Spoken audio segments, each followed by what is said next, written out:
Hello दोस्तों, राधे राधे। सृष्टि से पहले केवल एक अनंत शून्य था। ना कोई रूप था, ना आकार, ना कोई गति और ना कोई प्रवाह। इसी शून्य में एकमात्र सत्ता थी, काल। वह न जन्मा था और न मर सकता था। सृष्टि के आरंभ में जब ब्रह्मा ने सृजन की इच्छा प्रकट की, तब काल ने उनकी प्रार्थना सुनी और कहा, सृजन तो होगा, परंतु सृजन के साथ विनाश भी होगा। प्रवाह की सृष्टि का नियम है। ब्रह्मा ने सृष्टि की रचना की, लेकिन उन्हें यह अनुभव हुआ कि इस सृष्टि को गति देने के लिए एक दिव्य प्रवाह की आवश्यकता है। एक ऐसी शक्ति जो पृथ्वी पर जीवन को पोषित कर सके। तब उन्होंने माँ गंगा को बुलवाया, जो ब्रह्मलोक में एक पवित्र जलधारा के रूप में प्रवाहित हो रही थी। माँ गंगा ने ब्रह्मा से पूछा, हे सृष्टिकर्ता, मुझे पृथ्वी पर क्यों भेजना चाहते हो? ब्रह्मा बोले, काल की गति को सहारा देने के लिए पृथ्वी पर जीवन को प्रवाह की आवश्यकता है, और तुम ही वह शक्ति हो जो इसे संभाल कर सकती हो। गंगा संकोच में थी। वे जानती थी कि पृथ्वी पर जाकर उन्हें अनेकों कष्टों से गुजरना होगा। वे काल से भी मिलना चाहती थी, जो इस सृष्टि का सर्वोच्च नियंता था। काल उनके सामने प्रकट हुआ और कहा, हे गंगे, यदि तुम प्रवाहित नहीं होगी तो यह सृष्टि स्थिर हो जाएगी। तुम्हारा प्रवाह समय की गति के समान है। तुम्हें रुकना नहीं है, क्योंकि रुकना मृत्यु के समान होगा। गंगा ने एक शर्त रखी, यदि मुझे कभी यह अनुभव हुआ कि मैं केवल विनाश का कारण बन रही हूँ, तो क्या मैं लौट सकूंगी? काल मुस्कुराया, यदि प्रवाह रुक गया तो समय भी रुक जाएगा। तुम देखना, तुम्हारी धारा में धर्म भी होगा और अधर्म भी, परंतु तुम्हारी शक्ति इससे परे होगी। इस प्रकार माँ गंगा को पृथ्वी पर अवतरित होने की अनुमति मिली। सतयुग में गंगा स्वच्छ और दिव्य रूप से प्रवाहित होती थी। वे जीवन का पोषण करती थी और ऋषि मुनियों तथा जीव जंतुओं को अपनी गोद में स्थान देती थी। परंतु तभी एक घटना हुई जिससे गंगा को झकझोर दिया।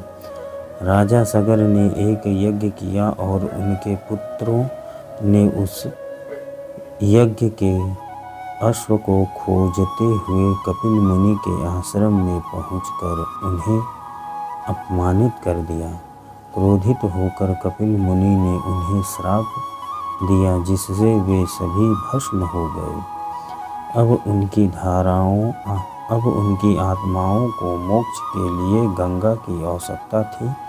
राजा भागीरथ ने कठोर तपस्या की और भगवान शिव ने गंगा को अपनी जटाओं में धारण करके उन्हें पृथ्वी पर प्रवाहित किया।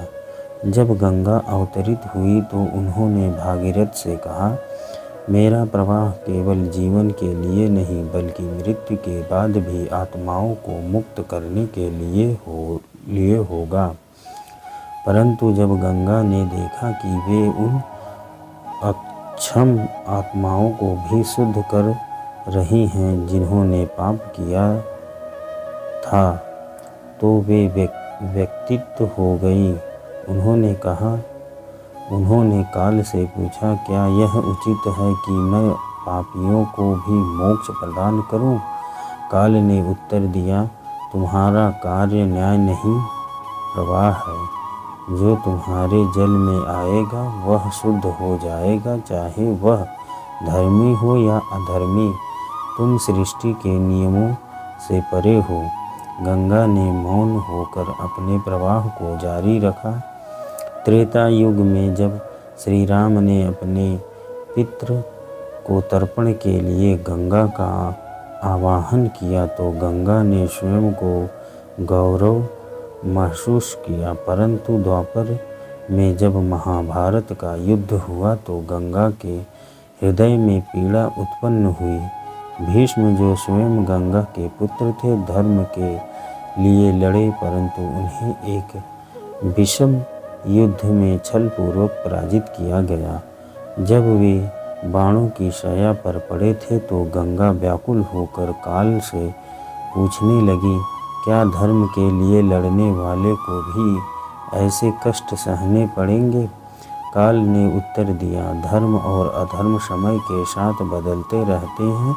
यह मत भूलो कि तुम प्रवाह हो, तुम भावनाओं में बंध नहीं सकती। गंगा का मन भारी हो गया। कलयुग में गंगा का स्वरूप बदलने लगा, उनकी पवित्रता लुप्त होने लगी, मनुष्य उनके जल को दूषित करने लगे। गंगा ने काल को पुकारा और कहा, मैं अब थक गई हूँ, मेरे जल में जीवन नहीं केवल विष है, क्या अब भी मेरा प्रवाह आवश्यक है?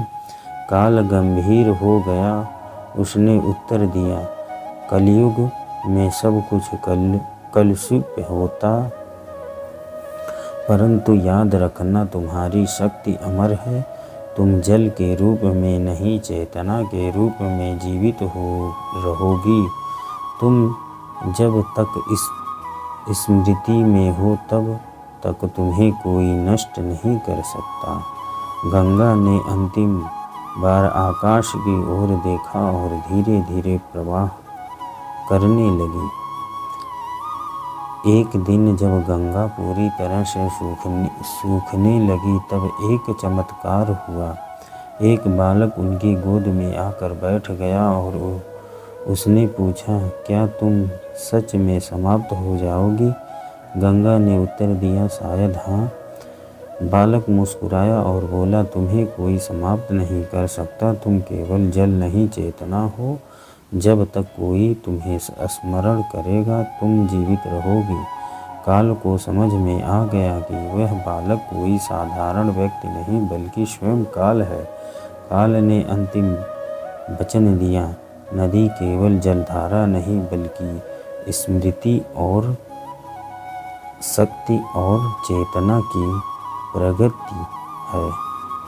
तुम लुप्त नहीं हो सकती क्योंकि तुम स्वयं समय की अनंत में समाहित हो। गंगा ने अपने अश्रु बहाए और धीरे धीरे एक दिव्य धुंध में विलीन हो गई, परंतु उनका प्रवाह आज भी स्मृतियों, कथाओं और आत्माओं के भीतर प्रवाहित हो रहा था। कथा यहाँ समाप्त होती है। हर हर महादेव। गंगा और काल का यह संवाद केवल एक कथा नहीं बल्कि एक गहरी सीख है, प्रवाह ही जीवन है।